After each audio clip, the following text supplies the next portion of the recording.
আজকে আমরা আলোচনা করব পদার্থবিদ্যার বেশ ইন্টারেস্টিং সাবজেক্ট ফিজিক্যাল অপটিক্স। এই ফিজিক্যাল অপটিক্স আমরা আগে সবাই জানি অপটিক্স কাকে বলে। যে বিজ্ঞানে আলো নিয়ে আলোচনা করা হয়, পদার্থবিজ্ঞানের যে শাখায় আলো সম্পর্কে আলোচনা করি তাকে বলা হয় অপটিক্স। এই অপটিক্স বা আলোক বিজ্ঞান তিন ভাগে ভাগ করা যায় মোটামুটি। প্রথমত জ্যামিতিক আলোক বিজ্ঞান বা জিওমেট্রিক অপটিক্স। এই জিওমেট্রিক অপটিক্সে আলো যদি সরলরেখা বরাবর চলে এই নিয়ে আলোচনা করা হয় তাহলে তাকে বলা হয় জিওমেট্রিক্যাল অপটিক্স। আরও একটি আছে ফিজিক্যাল অপটিক্স। এই ফিজিক্যাল অপটিক্স কি জিনিস? আলোকে যদি বলা হয় যে এটি একটি তরঙ্গ আকারে বিস্তার লাভ করা হচ্ছে বা আলো তরঙ্গ আকারে বিস্তার লাভ করছে, এই নিয়ে যদি আমরা আলোচনা করি অপটিক্সের যে শাখায় তাকে বলবো আমরা ফিজিক্যাল অপটিক্স বা ভৌত আলোক বিজ্ঞান। এছাড়া আলো হতে পারে কোনো পার্টিকেল অথবা আলো এক ধরনের অপটিক্স আলো এক ধরনের তরঙ্গ। এই আধুনিক পদার্থবিদ্যার এই দুটোকেই মেনে নিচ্ছে যে আলো এক প্রকারের তরঙ্গ এবং আলো এক প্রকারের কণা দিয়ে গঠিত। এই আলো দুটোকেই মেনে নেওয়া, দ্বৈত ব্যবস্থাকে যদি মেনে নেওয়া হয় বা আলো দুই রকমই আচরণ করে, যাকে বলা হয় আলো ডুয়েলিজম নেচার, এই সম্পর্কে যদি আলোচনা করি তাহলে তখন তাকে বলা হবে মডার্ন অপটিক্স। এই অপটিক্সের বেশিরভাগ লেজার লাইট, ফাইবার অপটিক্স, এই সমস্তগুলো আলোচনা করা হয় বা কোয়ান্টাম। তো এটাকে বলবো মডার্ন। তো আমাদের আজকে আলোচনার বিষয় হচ্ছে ফিজিক্যাল অপটিক্স। তো আগে আলোচনা করা যায় ফিজিক্যাল অপটিক্সের সম্পর্কে মানুষদের কি ধারণা ছিল অতীতকালে। অতীতকালে আগে মানুষরা মনে করত, বেশ ইন্টারেস্টিং কথা, আগে মানুষরা মনে করত যে আলো আমাদের চোখ থেকে নির্গত হয়। বিশেষ করে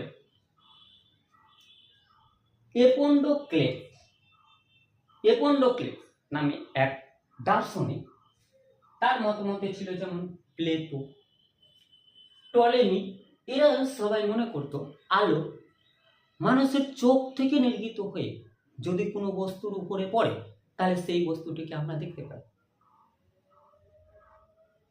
কিন্তু পরবর্তীকালে বিজ্ঞানী ইবনে আল হাইথাম নামে এক বিজ্ঞানী, এই বিজ্ঞানী অন্ধকারে আলো রূপ নিয়ে গবেষণা করে তার একটি কিতাব লিখেছিল, কিতাব আল মঞ্জির। এই কিতাব আল মঞ্জির প্রায় লেখা হয়েছিল 1011 খ্রিস্টাব্দ থেকে 1020 খ্রিস্টাব্দের সময় প্রায়।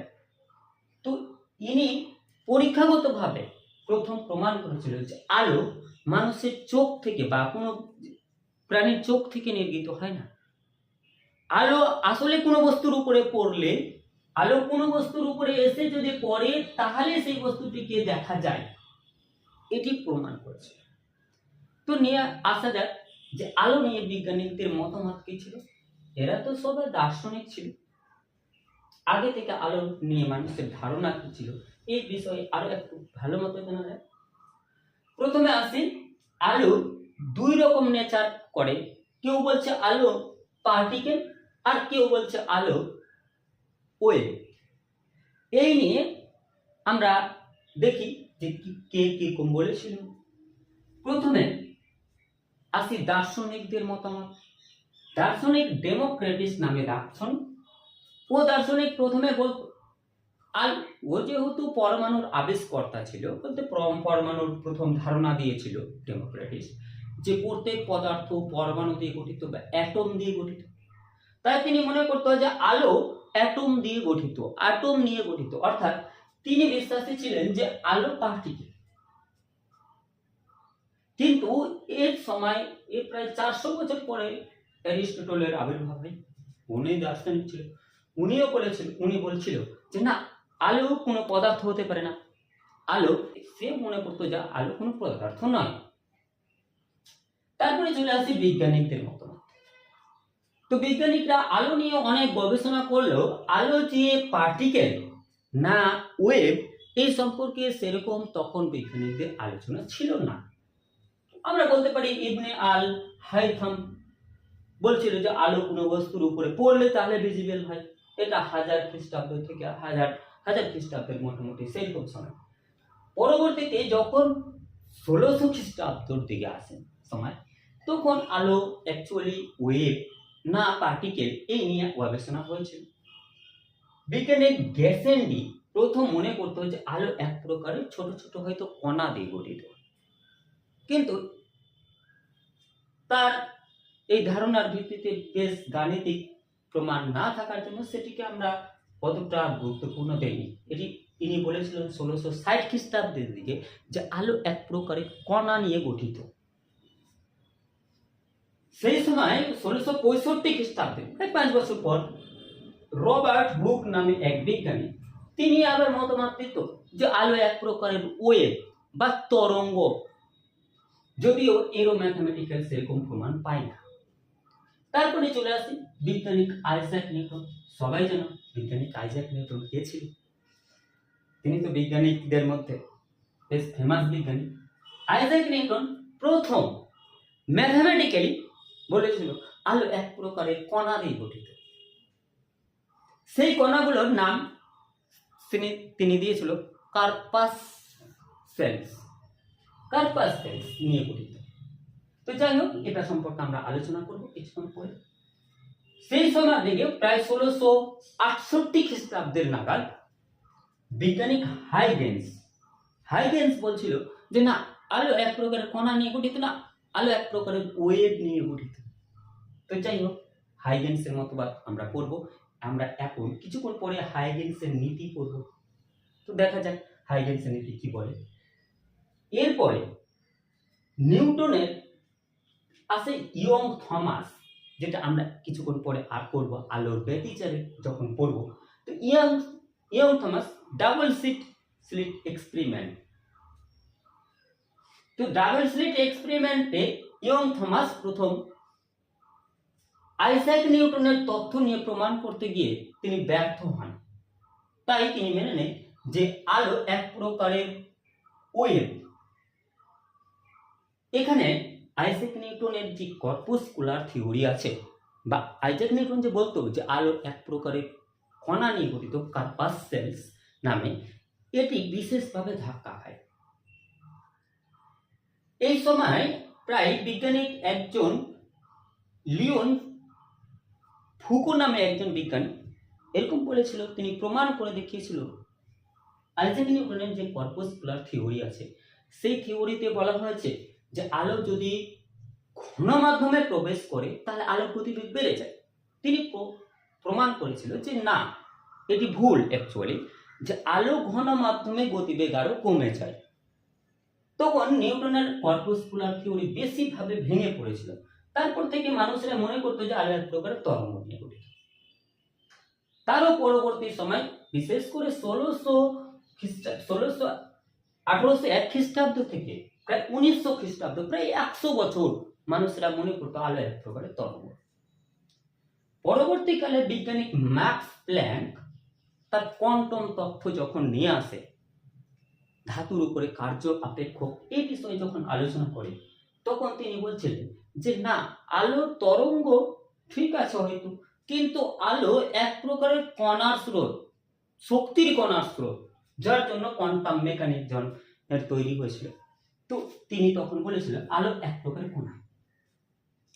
এরপরে যে ম্যাক্সওয়েল, আশা করি 1800 খ্রিস্টাব্দে ইয়ং থমাসের পরে যে ম্যাক্সওয়েল, এটিকে তো আলো তড়িৎচুম্বকীয় তরঙ্গ এইভাবে তিনি ব্যাখ্যা করেছিলেন। তারপরে ম্যাক্স প্ল্যাঙ্ক আসলো, তিনি বললেন যে আলো এক প্রকারের শক্তির স্রোত যা কণা রূপে বিস্তার হয়। তার জন্য আমরা বলতে পারি যে তিনি আলো পার্টিকেল এর মতামত দিয়েছিল যে আলো এক প্রকারের পার্টিকেল ওয়েভ।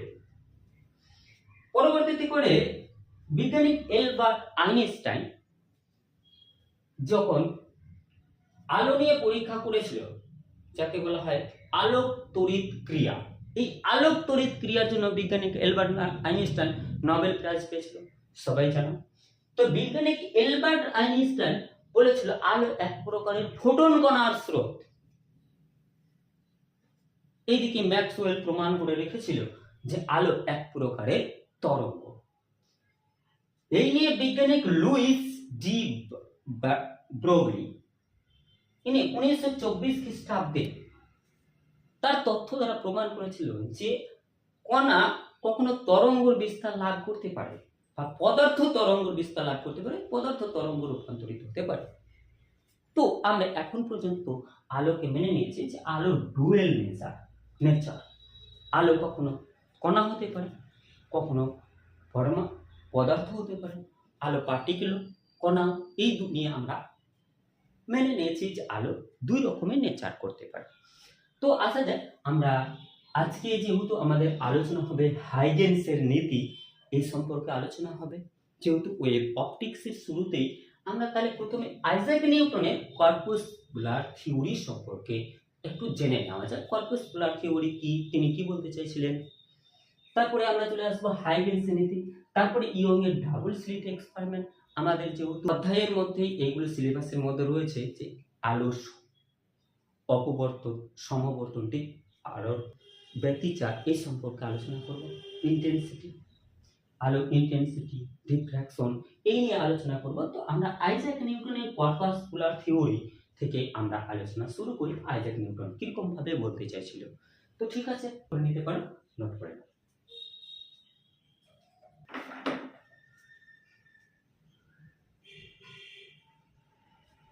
তো ঠিক আছে, আমরা এই বিষয়গুলো মিশিয়ে নিই।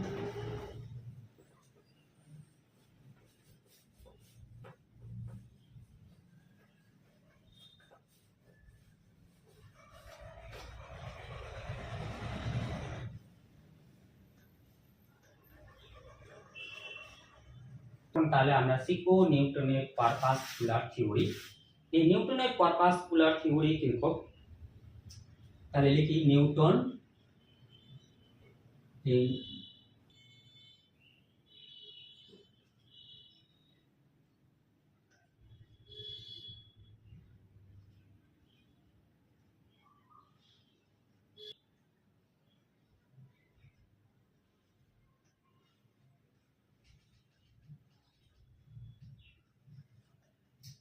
আমরা এখন জানবো নিউটনের কর্পাসকুলার থিওরি। তো প্রথমেই জানি নিউটন আলোকে কি বলছিল। আমরা তো জানি আলো, নিউটন বলতে চাইছে যে কোনো বস্তু থেকে যখন আলো এক প্রকারের ছোট ছোট কণা নিয়ে গঠিত, আলো ছোট ছোট এক ধরনের কণা নিয়ে গঠিত। এই কণাগুলি এমন যে যাতে খুবই ছোট পার্টিকেল বা টিনি পার্টিকেল নিয়ে গঠিত। এই পার্টিকুলারগুলোর ভরহীন এবং এরা ফুললি ইলাস্টিক, পুরো স্থিতিস্থাপক যুক্ত কণা নিয়ে গঠিত। এই কণাগুলোর নাম দিয়েছিল কর্পাসেলস। তো এখানে আমরা লিখতে পারি এক নাম্বার দিই যে নিউটনের কয়েকটি, আমরা কর্পাসকুলার থিওরি সম্পর্কে কয়েকটি পয়েন্ট নোট করতে চাইছি। এক নাম্বার হচ্ছে যে আমরা লিখতে পারি যে লাইট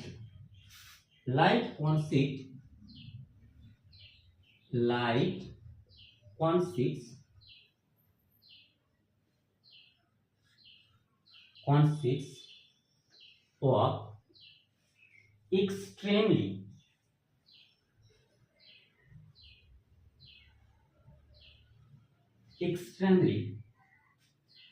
teeny,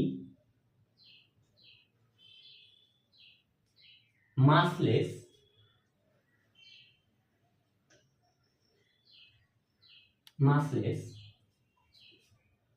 elastic,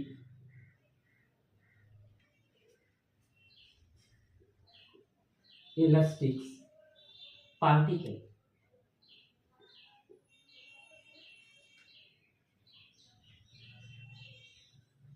called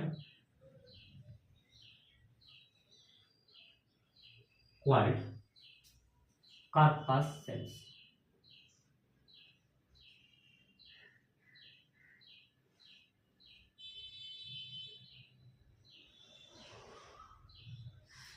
তাহলে নিউটন প্রথমে বলতে চাইছে যে আলো এক প্রকারের ছোট ছোট কণা নিয়ে গঠিত।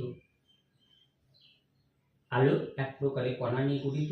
এই কণাগুলো হচ্ছে খুব ছোট এবং ভরহীন। যদি ভর থাকতো তাহলে আলো এসে পড়লে তো আমাদের অসুবিধা হতো। তো বলছি খুব ভরহীন এক ধরনের কণা নিয়ে গঠিত। এই কণাগুলি ফুললি ইলাস্টিক। এই কণা এরকম কণা নিয়ে ফুললি ইলাস্টিক কণা নিয়ে গঠিত। এই কণাগুলোর তিনি নাম দেন কর্পাসেলস। দ্বিতীয়ত বলছিল যে প্রত্যেক লিমোনিয়াস সোর্স বা যাদের নিজস্ব আলো আছে ওই উৎসগুলো থেকে কর্পাসেলস গুলো নির্গত হয়। তাহলে আমরা এই পয়েন্টটিও লিখে রাখি যে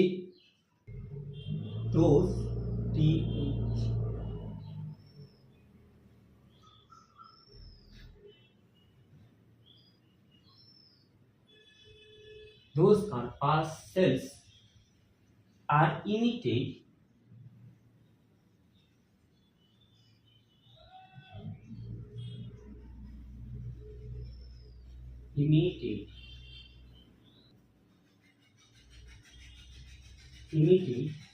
those corpuscles are emitted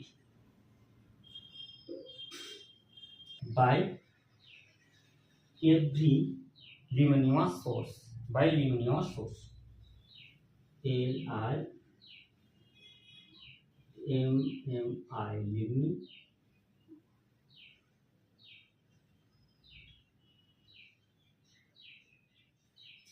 তাহলে নিউটন কি বলল যে কোনো লিমোনিয়াস সোর্স বা যাদের নিজস্ব আলো আছে যেমন সূর্য এবং মোমবাতি যাই বলা হোক, এদের প্রত্যেকের কাছ থেকে কর্পাসেলস উৎপন্ন হয় বা তৈরি হয়।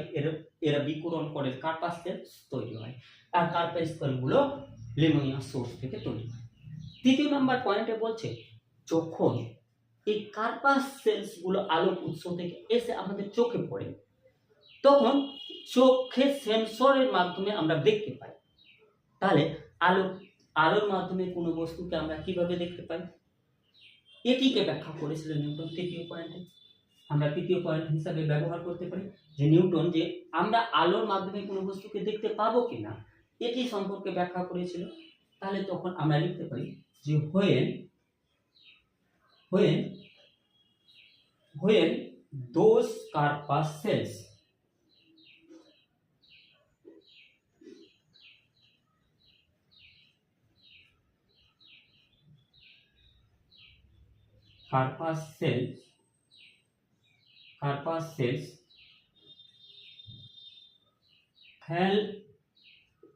fell on the retina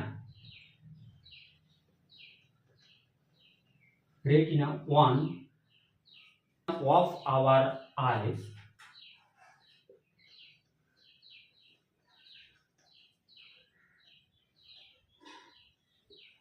eyes, those produce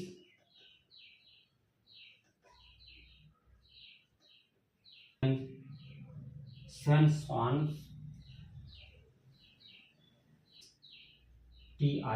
sensons of vision. তাহলে নিউটন তৃতীয় নাম্বার শর্তে আমরা কি বললো যে যদি কখনো কোনো কর্পাসেলস আমাদের চোখে এসে পড়ে তাহলে সেই কর্পাসেলসগুলো আমাদের চোখের রেটিনার উপরে পড়ার জন্য আমরা সেন্সরের মাধ্যমে আমরা দেখতে পাই বস্তু। এবার চলে আসি 4 নাম্বার পয়েন্ট হিসেবে নিউটনের আমরা যে তথ্যটা আছে সেটাকে 4 নাম্বার পয়েন্ট হিসেবে আমরা কিভাবে দেখতে পাই। বলছিল যে কর্পাসেলস গুলো যে লাইট এর প্রত্যেক লিমোনিয়াস সোর্স থেকে যে কর্পাসেলস গুলো বের হয় তো এইগুলো সবসময় স্ট্রেট লাইন বরাবর চলে এবং ভেরি হাই স্পিডে ট্রাভেল করে। মানে যেখান থেকে লিমোনিয়াস সোর্স থেকে কর্পাসেলস গুলো তৈরি হলো সেইগুলো স্ট্রেট লাইন বরাবর যাবে এবং এরা ভেরি স্পিডে হাই স্পিডে যায়। তাহলে আমরা চতুর্থ পয়েন্টটিকে এটার মাধ্যমে আমরা বলতে পারি যে লাইটের প্রপাগেশন অফ লাইট। আমরা জানি লাইট সবসময় সরলরেখা বরাবর চলে, তো এই নিউটন জানতো যে লাইট সরলরেখা বরাবর চলে, তার জন্য তিনি এইভাবে তথ্যটি দিয়েছিলেন যে কার্পাসেলস গুলো লিমিনিয়াস সোর্স থেকে ইমিট হয়ে তারা সরলরেখা বরাবর চলে, কখনো বক্র পথে চলে না। তার জন্য আমরা লিখতে পারি দা CO corpuscles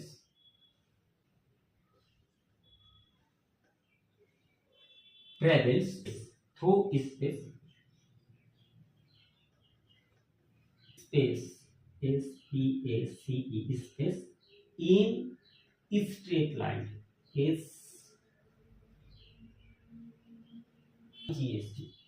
straight line with high speed, very high speed.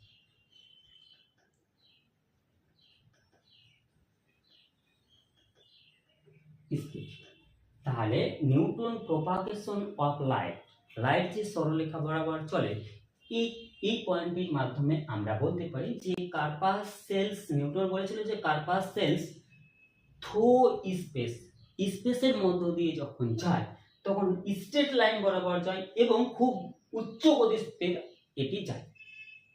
পঞ্চম পয়েন্ট হিসাবে আমরা ব্যবহার করতে পারি যে লাইট যে কার্পাসেলস গুলো যায়, তাহলে এই কার্পাস যখন রিফ্লেকশন, আচ্ছা আমরা যখন আলোর রিফ্লেকশনের কথা বলছে, যে নিউটন যখন বলছে যে এই কার্পাসেলস গুলো যেহেতু ফুললি ইলাস্টিক, তো কার্পাসেলস গুলো যখন কোনো সারফেসে এসে পড়ে বা মিররে এসে পড়ে, তো তখন এইগুলো ইলাস্টিক হওয়ার জন্য রিপালস তৈরি হয়ে ওগুলো কি হয়, ফিরে যায়।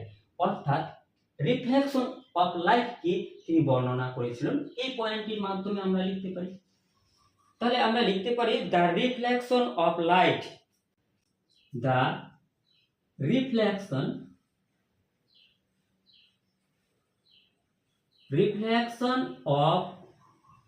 of light, the reflection of light is due to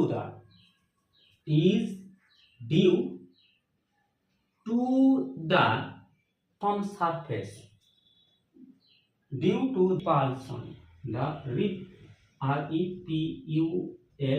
repulsion of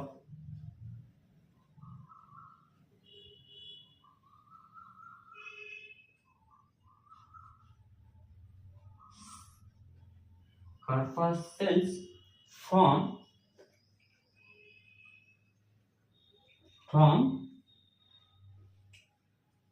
surface।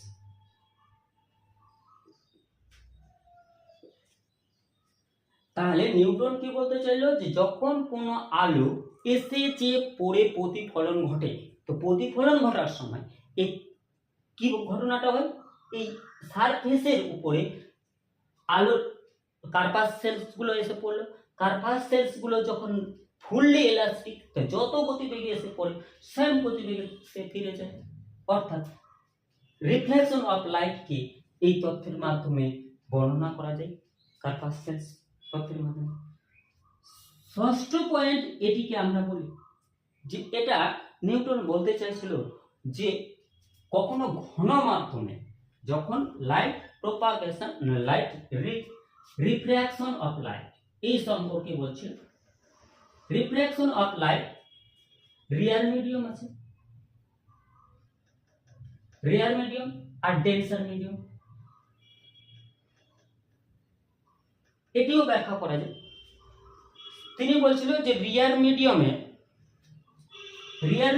কি হয়, যখন লাইট ট্রাভেল করে তখন তার ভেলোসিটি খুব কম, এবং যখন ডেন্সার মাধ্যমে পড়ে তখন তার ভেলোসিটি বেশি।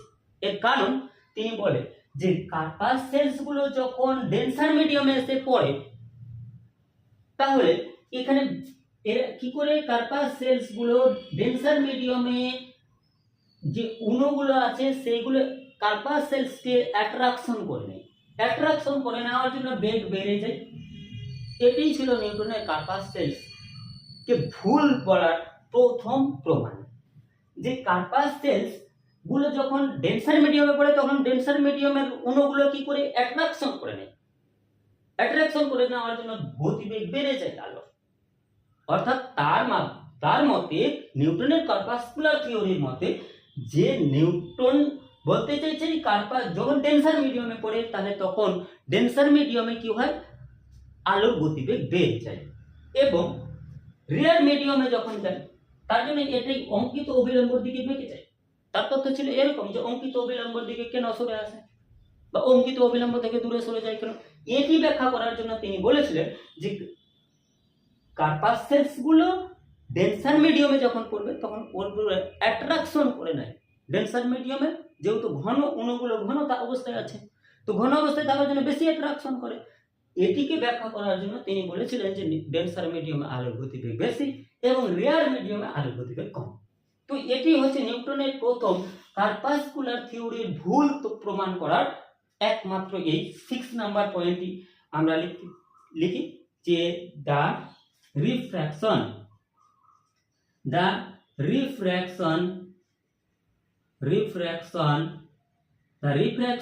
of light is due to the corpus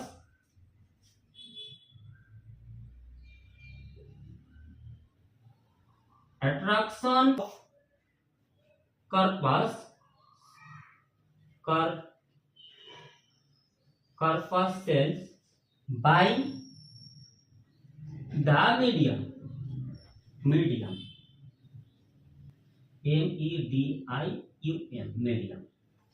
তো এটাই ছিল নিউটনের কার্পাসকুলার থিওরি। এই পয়েন্টগুলোকে আমরা একবার ভালো করে জেনে নিই। তিনি বলছিল যে লাইট ছোট ছোট পার্টিকেল, এক্সট্রিমলি টিনি পার্টিকেল নিয়ে গঠিত। এই পার্টিকেলগুলো মাসলেস এবং ফুললি ইলাস্টিক পার্টিকেল নিয়ে গঠিত। এই পার্টিকেলগুলোর নাম দেওয়া হয়েছিল কার্পাসেলস, তার জন্য এটিকে আমরা বলছি কার্পাসকুলার থিওরি। দুই নম্বরে বলছে যে those corpuscles are emit by the luminous source বা এভরি লিমিনিয়াস সোর্স বলতে পারি এখানে সোর্স। তাহলে বলছে প্রত্যেক লিমিনিয়াস সোর্স থেকে এই কার্পাসেলস গুলো ইমিট হয়। তৃতীয় নম্বরে বলছে যে আমরা কিভাবে আলোর মাধ্যমে কোনো বস্তুকে দেখতে পাই, বলছে when those corpuscles fell on the retina, আমাদের চোখের রেটিনায় এসে পড়ে তখন আমাদের চোখে এসে পড়ে they produce sensation and vision, কোনো বস্তুকে দেখতে সেন্সন মানে আমাদের ক্ষমতা তৈরি করে এবং আমরা দেখতে পাই। চতুর্থ নাম্বার পয়েন্টে আমরা লিখেছি, আসলে এরকম পয়েন্টগুলো নাই, আমি এটাকে পয়েন্ট বোঝানোর সুবিধার্থে এরকম লিখেছি, the corpuscles travel through the space। কার্পাসেলস গুলো স্পেসের মধ্য দিয়ে যাওয়ার সময় স্ট্রেট লাইন বরাবর যায়, কারণ আমরা জানি যে আলো সবসময় সরলরেখা বরাবর চলে। নিউটনও জানতো আলো সরলরেখা বরাবর চলে। এটি দ্বারা আমরা বোঝাতে চাইছি প্রপাগেশন অফ লাইট, যে বলতে চাইছে যে কার্পাস ট্রাভেল থ্রু স্পেস দিয়ে যাওয়ার সময় সোজা সরলরেখা বরাবর যাবে এবং খুবই উচ্চ গতিতে যাবে, মানে লাইটের স্পিডে। তো লাইটের স্পিডে যাবে যেহেতু এই পার্টিকুলার গুলো মাসলেস ধরে নেওয়া হয়েছে, তার ভরবেগের কোনো পরিবর্তন হবে না।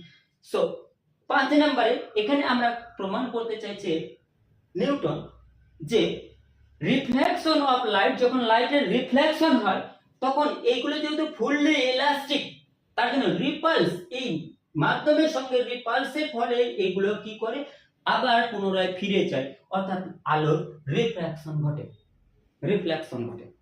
এবার রিফ্লেকশনের সময় কি হয়, আলো রিয়ার মিডিয়াম থেকে ডেন্সার মিডিয়ামে আসলে অঙ্কিত অভিলম্বের দিকে বেঁকে যায়। এই তথ্যটি ব্যাখ্যা করার জন্য তিনি বলছেন যে refraction of light due to the attraction of corpus. Attraction এইখানে কি করে রিয়ার মিডিয়ামের তুলনায় ডেন্সার মিডিয়ামের অণুগুলো কাছাকাছি থাকে। আমরা জানি এই অণুগুলো কি করে কার্পাস সেলস গুলোকে আকর্ষণ করার জন্য তারা কি করে অঙ্কিত অভিলম্বর দিকে বেঁকে চলে আসে। আমরা যেটা জানি আগে থেকে, তো এটিকে ও ব্যাখ্যা করছিল। তাহলে এই তথ্য অনুসারে এই 6 নাম্বার পয়েন্ট হিসাবে তিনি বলতে চাইছে কি যে তাহলে ডেন্সার মিডিয়ামে আলোর গতিবেগ সর্বোচ্চ হবে এবং রেয়ার মিডিয়ামে আলোর গতিবেগ কম হবে। মানে একদম তুলনামূলক রেয়ার মিডিয়াম থেকে ডেন্সার মিডিয়ামে আলোর গতিবেগ বেশি হবে। তো তোমরা চাইলে এটিকে নোট করে নাও। তাহলে আমরা আসছি পরবর্তীতে হাইগেন্স কি বলেছিল আলো নিয়ে এই তথ্য সম্পর্কে।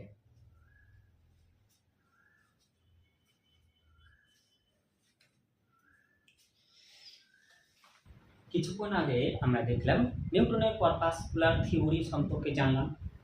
এখন আমরা জানতে চাইছি যে হাইগেন্স যে আলোকে বলেছিল আলো এক প্রকারের ওয়েভ, তো এই তথ্যটিকে জানবো। হাইগেন্সের নীতি সম্পর্কে এখন আলোচনা করা যাক। তো এট ফার্স্ট হাইগেন্সের নীতি সম্পর্কে যদি আমরা আলোচনা করতে যাই, তা আগে আমাদের কয়েকটি বিষয় সম্পর্কে অবশ্যই জানতে হবে। সেই বিষয়গুলি হচ্ছে, আমরা জানি তরঙ্গ, আমরা ক্লাস 11-এ পড়েছিলাম যে তরঙ্গ কয় প্রকার। তো আমরা পড়েছিলাম যেমন শব্দ তরঙ্গ সম্পর্কে বেশি আলোচনা ছিল। আমরা জানি তরঙ্গ 2 রকমের সাধারণত, অবশ্যই আমরা 3 রকমের তরঙ্গ সম্পর্কে আমরা সবাই জানি, তবুও আমরা বলছি তরঙ্গ 2 রকমের। একটি হচ্ছে যদি তরঙ্গ বিস্তার যেই দিকে, কণাগুলির কম্পন যদি যে তরঙ্গের মাধ্যমের কণাগুলির কম্পন যদি সেই দিকেই হয়, তাকে বলা হয় অনুদৈর্ঘ্য তরঙ্গ। এবং আরেকটি বিষয় জানি, যদি মাধ্যমের কণাগুলির কম্পন যেই দিকে তরঙ্গের বিস্তার তার তির্যক ভাবে মানে প্রিপেন্ডিকুলার যদি, তাহলে সেই তরঙ্গকে বলা হয় তির্যক তরঙ্গ। শব্দ নিয়ে আলোচনা করার সময় আমরা তরঙ্গগুলোকে, যদিও আমরা জানি যে শব্দ তরঙ্গ অনুদৈর্ঘ্য তরঙ্গ, তাহলে আলোচনার সুবিধার্থে সেটিকে আমরা তির্যক তরঙ্গ হিসাবে আলোচনা। তো আমরা সেই শব্দ তরঙ্গ সম্পর্কে আলোচনা করার সময় আমরা এই সমীকরণের সঙ্গে পরিচিত হয়েছিলাম যে y = a sin omega t plus minus kx, কি একটি ধ্রুবক, ওমেগা কৌণিক বেগকে নির্দেশ করছে, t টাইম দ্বারা রিপ্রেজেন্ট করছে, একক সময়ের টাইম, আর y রিপ্রেজেন্ট করে থাকে পার্টিকেলটা, মাধ্যমের যে কণাগুলো আছে, মাধ্যমের পার্টিকেলের ডিসপ্লেসমেন্টকে রিপ্রেজেন্ট করে। আর সাইন বুঝা গেছে, এ রিপ্রেজেন্ট করে অ্যামপ্লিটিউড। আর এই তথ্যটিকে আমরা বলে থাকি ফেজ। তো এটিকে নিয়ে আরো একটু আলোচনা করা যাক। আমরাকে হাইগেন্সের নীতি পড়ার আগে আমরাকে জানতে হবে ওয়েভ ফ্রন্ট কি জিনিস। তার জন্য আমরা একটি আলোচনা করতে শুরু করছি। উদাহরণে যে ধরে নাও একটি পুকুরে স্থির জল রয়েছে। তো এই স্থির জলে যদি একটি ঢিল ফেলানো হয়, তাহলে ঢেউ তৈরি হবে। ঢেউগুলি এরকম তরঙ্গর মতো আচরণ করবে। তো আমি প্রথমে যে স্থির জলের জল রাশিটাকে, যেহেতু জল সমুজ্জ্বলতা ধর্ম দেখা যায়, তাই আমি এখানে স্থির জলটাকে এরকম একটি সরলরেখা দ্বারা রিপ্রেজেন্ট করি। এবার যখন আমি স্থির জলের ঢিল ছুড়লাম, তাহলে এই ঢিলটি ছোড়ার সঙ্গে সঙ্গে ঢেউ তৈরি হবে, এবং ঢেউ তৈরি হওয়ার সঙ্গে সঙ্গে দেখা যায় ঢেউটি আর একদিকে নির্দিষ্ট যাচ্ছে না, ওই বিন্দু থেকে একবার এই দিকেও যাচ্ছে, এই দিকেও যাচ্ছে, এই দিকেও যাচ্ছে, মানে চারদিকে ঢেউটি ছড়িয়ে পড়বে। তো আমি যে কোনো দুইটি দিকের একদিকেরটি বর্ণনা করছি, বা এই দিকেও ঢেউগুলো গেল, দুই দিকেই বর্ণনা করলাম একটি সরলরেখা দ্বারা। তো দেখা যায় যে এখানে জলের কণাগুলো ঢেউয়ের সঙ্গে সঙ্গে উপরে উঠছে, আবার নিচে নামছে, আবার কখনো উপরে উঠছে, আবার নিচে নামছে, এইভাবে ঢেউটি অগ্রসর হতে থাকে, কিন্তু জলের কণাগুলো ওখানে স্থির থাকে। উদাহরণস্বরূপে যদি দেখো যে পুকুরের জলে কোথাও কোনো একটি পদার্থ ভাসছে, তাহলে তখন দেখবে যে ওইখানে স্থির রেখে সাধারণত কম্পন করে। তো এটিকে, এই যে জলের কণাগুলো যে ডিসপ্লেসমেন্ট হচ্ছে, এটিকে আমরা ওয়াই দ্বারা রিপ্রেজেন্ট করি। এটিকে বলা হয় পার্টিকেল ডিসপ্লেসমেন্ট, ওয়াই দ্বারা আমরা বোঝাতে চাই যে পার্টিকেলটা উপরে যাচ্ছে না নিচে যাচ্ছে, কোন দিকে যাবে, উপরে যাবে কখন, কখন নিচে যাবে, এটি দ্বারা আমরা ওয়াই দ্বারা রিপ্রেজেন্ট করি এই বিষয়টি। এ হচ্ছে ঢেউটি সর্বোচ্চ কতটা উপরে উঠলে এবং সর্বনিম্ন কতটা নিচে। জল স্থির জল থেকে ঢেউ যখন উঠে উপরে যাবে আবার নিচে যায়, জলের তল থেকে কিছুটা নিচে যায়। তো এই যে এই পুরো ডিস্টেন্সটিকে, উপর এবং নিচে পুরো ডিস্টেন্সটিকে আমরা বলে থাকি এ, অর্থাৎ অ্যামপ্লিটিউড। এটি যেহেতু একটি তির্যক তরঙ্গ সাইন ওয়েভ হিসেবে কাজ করছে তার জন্য সাইন নিয়েছি, এবং ওমেগা টি প্লাস কে ব্র্যাকেটের ভিতরে যে রাশিমালাটাকে, এটাকে বলা হয় ওয়েভটির ফেজ। এই ফেজ সম্পর্কে আগে আলোচনা। এখানে ঢেউটিকে যদি বিশ্লেষণ করা যায় তো দেখা যায় যে বিভিন্ন জায়গায় এখান থেকে শুরু করে এখানে যদি এই বিন্দুতে যে জলের রাশির কণাগুলো আছে সেইগুলো উপরে যাওয়ার প্রবণতা রয়েছে। এই বিন্দুতে গিয়ে দেখা যায় তার প্রবণতাটা কিছুটা কম, উপরে যাওয়ার প্রবণতা রয়েছে কিন্তু কিছুটা কম। সেম এই পয়েন্টে গিয়ে যদি আমি কণাটির কথা বিবেচনা করি তাহলে এখানে দেখা যায় যে কণাটি আরো সর্বোচ্চ উপরে যাওয়ার প্রবণতা নেই, এর প্রবণতা আছে জল ধীরে ধীরে নিচে নেমে যাওয়া। এখানে গিয়ে যদি কোনো পয়েন্টকে কল্পনা করি তাহলে দেখা যাবে এই পয়েন্টের কি আছে, জলের প্রবণতা এ আছে নিচে, তুলনামূলক এর থেকে কম। আবার এখানে কোনো পয়েন্টকে যদি বিবেচনা করি তাহলে এর নিচে যাও, এর উপরে যাওয়ার প্রবণতা ছিল, তো এই পয়েন্টের উপরে যাওয়ার প্রবণতা ছিল, তো এর আবার পয়েন্টটি আছে নিচে যাওয়ার প্রবণতা আছে। এখানে কোনো বিবেচনা করি তো এর থেকে এর কম নিচে যাওয়ার প্রবণতা রয়েছে, এই কম নিচে যাবে। এখানে গিয়ে যদি দেখেন তাহলে এই কণাটি আবার উচ্চ উপরে যাওয়ার প্রবণতা রয়েছে। আবার পয়েন্টে গিয়ে যদি দেখি তাহলে দেখা যাবে এর তুলনায় কিছুটা কম উপরে যাওয়ার প্রবণতা রয়েছে। এখানে গিয়ে দেখা যায় তো এই পয়েন্টটির একদম সেম, এই পয়েন্টটির সঙ্গে এই পয়েন্টটির একদম উপরে যাওয়ার সেম প্রবণতা রয়েছে। তো সেম ফেজ পর্যন্ত যতটা অতিক্রম করে এটিকে আমরা পূর্ণ একটি ঢেউ আকারে কল্পনা করতে পারি, যে এটি একটি পূর্ণ ঢেউ আকারে কল্পনা করতে পারি, বা এটিকে আমরা বলে থাকি তরঙ্গ দৈর্ঘ্য। যখন একটি কণা থেকে আরেকটি কণা পর্যন্ত যদি পূর্ণ একই দশায় হয়ে যায় তো ওই দূরত্বটাকে বলা হয় তরঙ্গ দৈর্ঘ্য। এই তরঙ্গ দৈর্ঘ্যের মধ্যে প্রত্যেকটি কণার ফেজের পার্থক্য রয়েছে। এই ফেজের ডিফারেন্স সম্পর্কে আমরা বিস্তারিত আলোচনা করব। তো যাই হোক, আমরা তরঙ্গ মুখ সম্পর্কে আলোচনা করছি। তো যে কোনো একটি মুহূর্তে যত টাইম যায় তাহলে তরঙ্গটি এদিকে থেকে এদিকে প্রবাহিত হতে থাকে। এখানে আমরা যদি বলি যে প্রত্যেক মুহূর্তে, তাহলে একটি তরঙ্গ পূর্ণ হওয়ার আগে পর্যন্ত প্রত্যেক মুহূর্তে কণাটি ফেজ আলাদা আলাদা রয়েছে। এরকম সময় যদি আমি পুকুরের তলে কল্পনা করি যে পুকুরের ঢেউটি যাচ্ছে, এমন সময়ে যে কণাটির একটি নির্দিষ্ট টাইমে প্রত্যেকটি কণার ফেজ একই সময় থাকবে, একই সময় সে উপরে যাওয়ার প্রবণতা হোক অথবা নিচে যাওয়ার প্রবণতা হোক, বা মধ্যে অবস্থিত, এখানে অবস্থিত হোক, এখানে অবস্থিত হোক, এই কণাগুলি যে কোনো একটি নির্দিষ্ট টাইমে, তাহলে এই সেম ফেজের যে কণাগুলো রয়েছে, তো আমি একটি ঢেউ ধরে নিলাম সর্বনিচ পয়েন্টে এই কল্পনা করলাম, তো সর্বনিচ পয়েন্ট গুলোকে যোগ করে দিলে যে একটি তল পাওয়া যায়, তাহলে সেই তলটিকে আমরা বলে থাকবো ওয়েভ ফ্রন্ট। আবারও একটি ঢেউর ধরে না আমরা উপরের পয়েন্টটিকে যেটা সর্বোচ্চ শীর্ষবিন্দু, ঢেউর শীর্ষবিন্দু, সেই পয়েন্টটিকে আমরা কল্পনা করলাম যে এই কণাটি সরণ সম্পর্কে। তো এই তল বরাবর দেখা যায় যে ওই ঢেউর তল বরাবর চারদিকে, পুকুরের চারদিকে একটি তরঙ্গটি ছড়িয়ে পড়েছে। তো চারদিকের ওই ফেজ বরাবর যদি আমরা একটি তল কল্পনা করে নিই, তো এক কথায় তরঙ্গ এই অভিমুখে যাচ্ছে, তো কণাটির যেহেতু কম্পন এই অভিমুখে যদি আমরা তল কল্পনা করে নিই, বলতে তরঙ্গর গতিপথের প্রিপেন্ডিকুলার যদি আমরা তল কল্পনা করে নিই, তাহলে এই তলটিতে প্রত্যেকটি কণা সমদশা সম্পূর্ণ হয়ে থাকে। তো এই তলটি প্রত্যেকটি সমদশা সম্পূর্ণ তলটিকে আমরা বলে থাকবো ওয়েভ ফ্রন্ট বা তরঙ্গমুখ। এই তরঙ্গমুখ ভেরি ইম্পর্টেন্ট, কারণ হাইগেনসের নীতি পড়তে গেলে তো ওয়েভ ফ্রন্ট সম্পর্কে আলোচনা করব। তার জন্য ওয়েভ ফ্রন্ট কাকে বলে, এই জন্য আমরা লিখতে পারি wave front is wavefront is a surface or line, এটি একটি সারফেস অথবা লাইন রিপ্রেজেন্টিং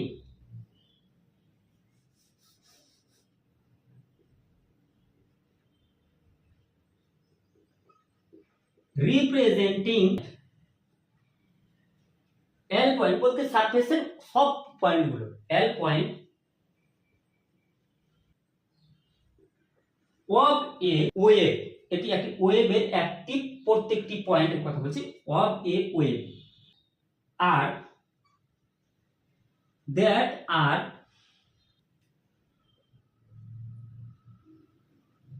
ভাইব্রেটিং, ওই পয়েন্টগুলো ভাইব্রেট করে in the same phase, in the same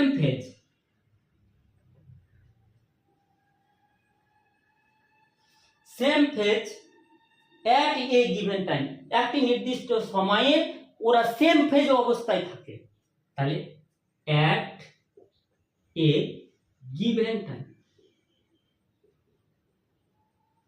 তাহলে আমরা বলতে চাইলাম ওয়েভ ফ্রন্ট কাকে বলে? Wave front is a surface, অর্থাৎ ওয়েভ ফর্ম একটি তল, ওর লাইন হতে পারে তল অথবা লাইন, তার জন্য লিখেছি line representing at L point of wave, এটাই একটি ওয়েভের পয়েন্টগুলোকে রিপ্রেজেন্ট করছে, সমস্ত পয়েন্টগুলোকে রিপ্রেজেন্ট করছে।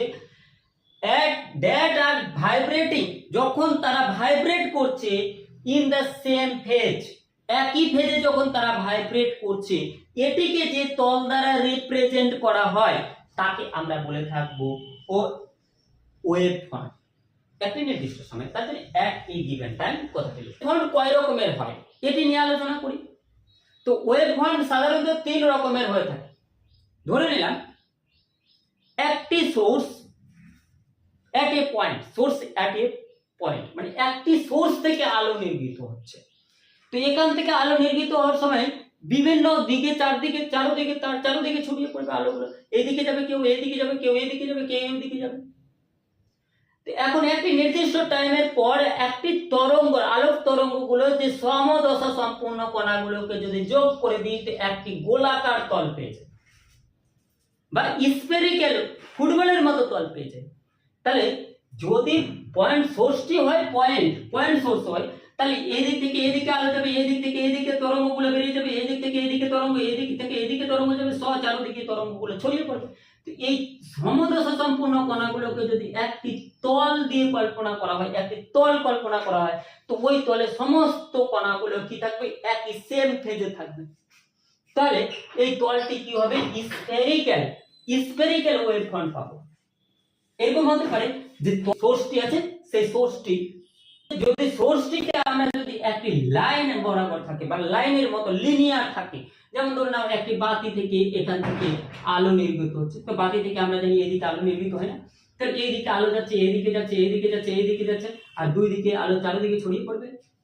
তো ছড়িয়ে পড়ার সময় আলো যদি সেম দশায় থাকে, তো সেম দশায় এই আলোগুলোকে যদি একটি সেম দশায় at a given time এদিকেও আলো ছড়িয়ে পড়েছে, এইদিকেও আলো ছড়িয়ে পড়েছে, এই তল পর এখানে এই তল, এদিকে এই তল, সমদশায় আলোগুলো থাকবে চারদিকে।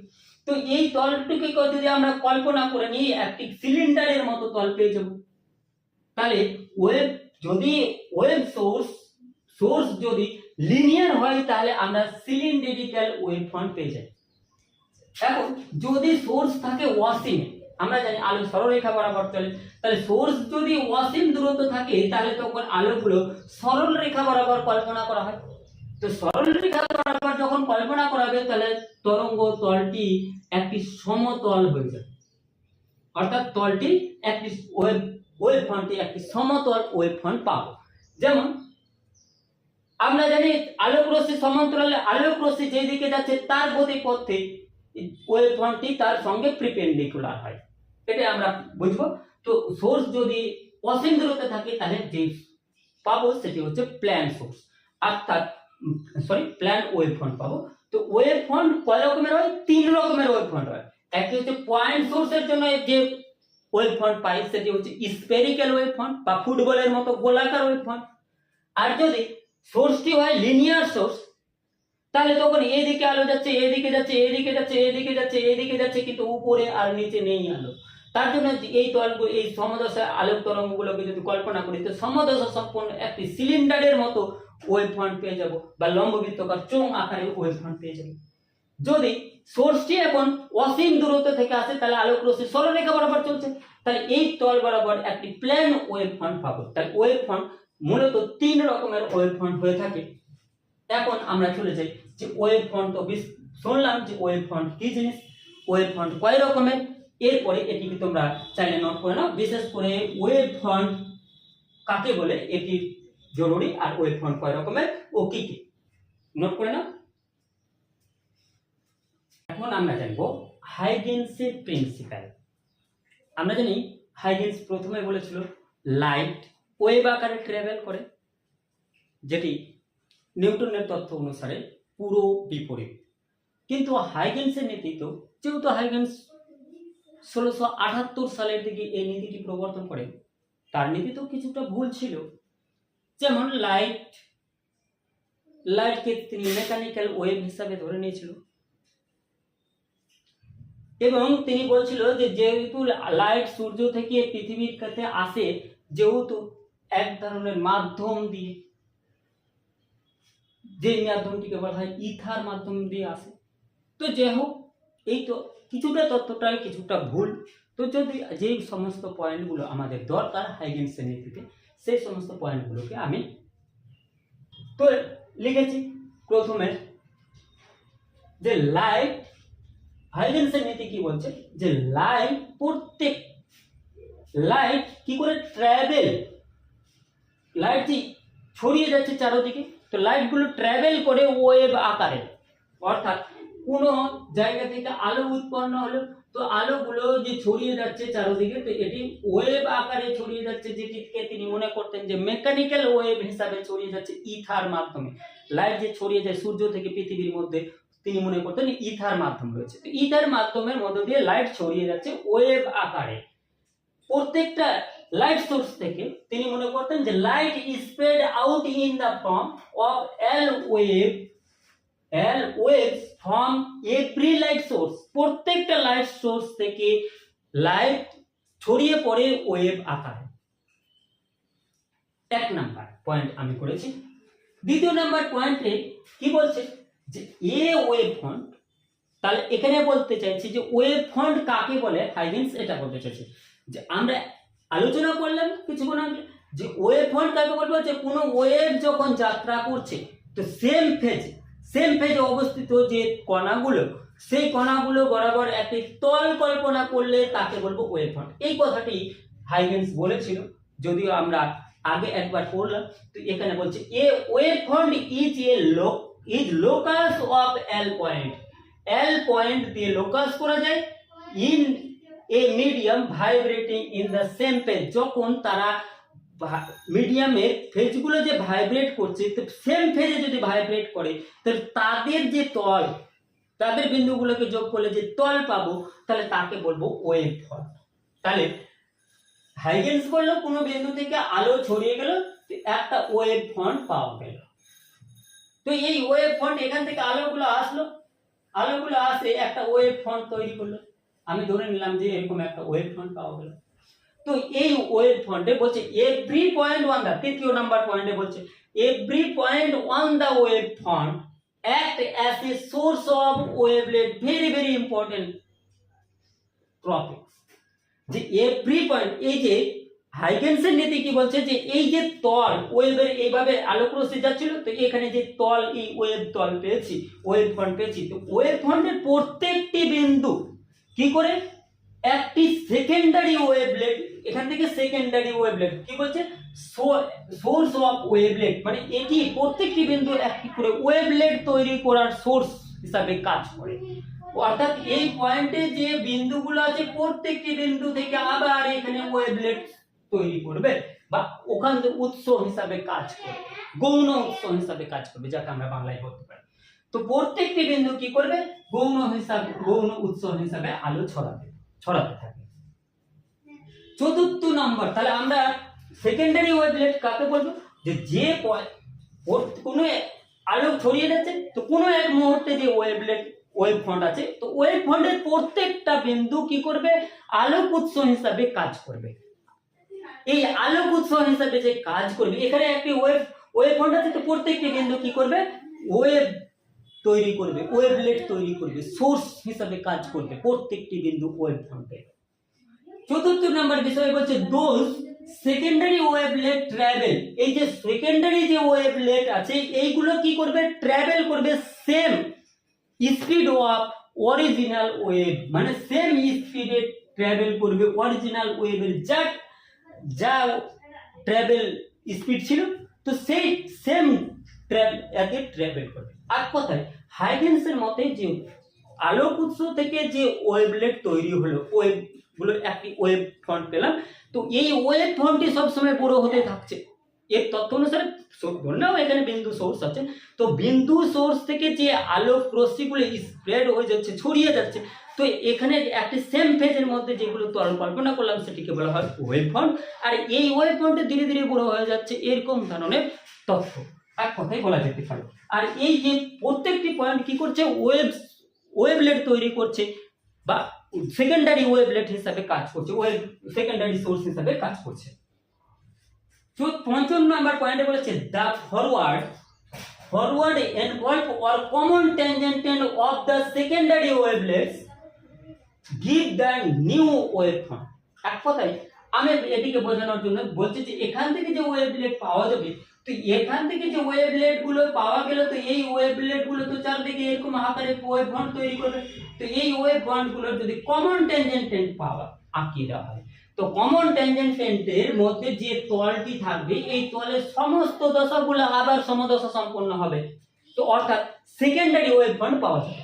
এক কথায় হাইগেন্স বলতে চাইলে এখানে একটি সোর্স আলোক উৎস আছে, তা আলোক উৎস থেকে আলোগুলো ছড়িয়ে পড়ে চারদিকে ছড়িয়ে পড়ার সময় একই দশা সম্পূর্ণ যে বিন্দুগুলো পেলাম, এই বিন্দুগুলোর বরাবর যে তল কল্পনা করলাম তাকে বলা হয় ওয়েভ ফ্রন্ট। এবং এই ওয়েভ ফ্রন্টের প্রত্যেকটি বিন্দু কি করবে, ওয়েভলেট তৈরি করবে। এই ওয়েভলেট পাবো, এই ওয়েভলেট গুলো আবার চারদিকে সেম স্পিডে আলোর গতিবেগে সেম স্পিডে ছড়িয়ে পড়বে। সেকেন্ডারি ওয়েভলেট গুলো ছড়িয়ে পড়বে, সেকেন্ডারি ওয়েভলেট গুলো ছড়িয়ে পড়ছে। এই সেকেন্ডারি ওয়েভলেট গুলোকে কোনো একটি নির্দিষ্ট দশায় নির্দিষ্ট টাইম পরে যদি এখানে আমরা কমন ট্যানজেন্ট এরকম ব্যাসার্ধ এঁকে দিই, দিয়ে এদের একটা কমন ট্যানজেন্ট এঁকে দিই, তাহলে তখন যেটা পাবো সেকেন্ডারি, এটাকে বলবো সেকেন্ডারি ওয়েভ ফ্রন্ট। অর্থাৎ হাইগেন্স বলতে চাইলে প্রত্যেকটি আলোক উৎস থেকে আমরা আলো পাই, একটি নির্দিষ্ট সমদশা সম্পন্ন যে আলোগুলো, সেটিকে যদি আমরা একটি ওয়েভ ফ্রন্ট হিসাবে কাজ করি, আর ওই ওয়েভ ফ্রন্টের প্রত্যেকটি বিন্দু গৌণ উৎস হিসাবে কাজ করে, তারা আবার ওয়েভলেট তৈরি করে, আর এই ওয়েভলেট গুলো একটি নির্দিষ্ট সময় ওই ওয়েভলেট গুলো কি আলো যে ওয়েভটির গতিবেগ ছিল, সেই ওয়েভটির গতিবেগের চারদিকে ছড়িয়ে পড়ে। পরে আমরা জানলাম যে এই যে ওয়েভলেট গুলোর একটি নির্দিষ্ট দিকে যে যাতায়াত করছে, তো এদের একটি নির্দিষ্ট সময় পর ব্যাসার্ধ এঁকে যদি কমন ট্যানজেন্ট অঙ্কন করে দিই, তাহলে নিউ আর একটা ওয়েভ ফ্রন্ট পাওয়া যাবে। এক কথায় আমি যদি এখান থেকে একটি আলোক উৎস থেকে যাচ্ছে, তো এখানে আমি পেলাম ওয়েভলেট পেলাম। এই ওয়েভলেট পেলাম। এই ওয়েভলেট গুলোকে আমি যদি বলি যে এটার ব্যাসার্ধ ভি বেগে তরঙ্গটি ঘটেছে, এবং আমি বললাম যে এর ডিসটেন্স আর দূরত্ব, তাহলে ভি ইনটু টি সময় কতটা দূরত্ব যাবে, তা ভি টি দূরত্ব যাবে, তো এই ওয়েভলেট গুলো ভি টি দূরত্ব যাবে। তো টি সময় পরে এদের যদি আমি ভি টি ব্যাসার্ধ এরকম ওয়েভ, এগুলো সমদশা সম্পূর্ণ হবে। এইগুলোকে যদি আমি কমন ট্যানজেন্ট করে দিই, বলতে আমি সব এরকম একটি কমন ট্যানজেন্ট অঙ্কন করি, তাহলে যেটি পাবো এটি আবার নিউ ওয়েভ ফ্রন্ট হিসাবে আবার কাজ করবে। এটি হচ্ছে হাইগেন্সের মেথড। এরপরের দিনে আমরা এই হাইগেন্সের নীতি নিয়ে আমাদের অধ্যায়ে আলোচনা আছে যে হাইগেন্সের নীতির সাহায্যে আলোর প্রতিফলন, প্রতিসরণ এবং সূত্রগুলোর প্রমাণ করতে, এটি ভেরি ইম্পর্ট্যান্ট আমাদের সিলেবাসের ক্ষেত্রে। তো আমরা এর পরের দিন আলোর হাইগেন্সের নীতির সাহায্যে কিভাবে আলোর প্রতিফলন, প্রতিসরণ করব, এর পরের দিন আমরা এই নিয়ে ক্লাস করব।